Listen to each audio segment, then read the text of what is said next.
क्या इसराइल का किसी भी वॉर में हारना प्रैक्टिकली इम्पॉसिबल है? ऐसा क्यों बोल रहे हो कुलदीप सर? सैमसन ऑप्शन, जिसके बारे में शायद अभी किसी को भी नहीं पता। ये क्या है? याद है वर्ल्ड वॉर 2 के टाइम पे जब हिटलर ने 6 मिलियन जूस को मारा था? हाँ, उसके बाद जूस को एग्जिस्टेंशियल थ्रेट का डर बैठ गया और तब रखी गई नींव सैमसन ऑप्शन की।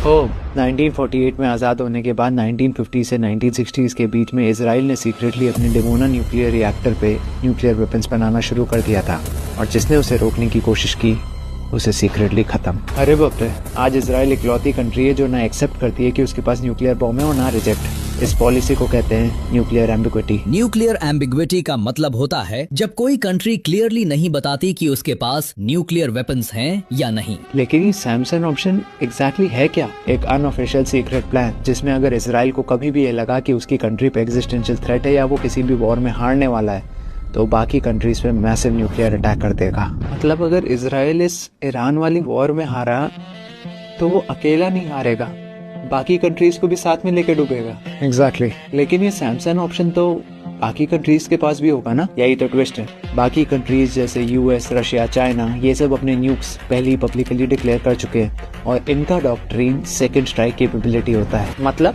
मान ले एक कंट्री ए ने कंट्री बी पे न्यूक्लियर अटैक किया, उसके बाद भी कंट्री बी के पास कुछ न्यूक्स सबमरीन्स में या उनके हिडन बेसिस पे फिर भी बच जाएंगे और वो कंट्री बी खत्म होने के बावजूद दूसरी कंट्री पे काउंटर न्यूक्लियर अटैक फिर भी कर सकता है। ओह, इसलिए कंट्रीज न्यूक्लियर अटैक करने से डरती है। एग्जैक्टली। लेकिन इसराइल के केस में क्योंकि उन्हें अपनी कौम खत्म होने का एग्जिस्टेंशियल थ्रेट है, अगर वो वॉर हार रहा हुआ तो बाकी कंट्रीज पे न्यूक्लियर अटैक पहले ही कर देगा। और ये नाम सैमसन ही क्यों? सैमसन इजराइल के एक वॉरियर और जज थे और बाइबल के अकॉर्डिंग उन्हें एक्स्ट्रा ऑर्डिनरी फिजिकल स्ट्रेंथ मिली थी और उनकी मेन दुश्मनी फिलिस्तीनियों से थी, वही जो आज तक है। एग्जैक्टली। बाइबल के बुक ऑफ जजेस चैप्टर 16 में सैमसन को फिलिस्तीनियों ने कैप्चर कर लिया था और उसे टेम्पल ऑफ डैगन में बंद कर दिया। सैमसन ने गॉड से लास्ट स्ट्रेंथ मांगी और टेम्पल के 2 पिलर्स को अपनी तरफ पुल किया।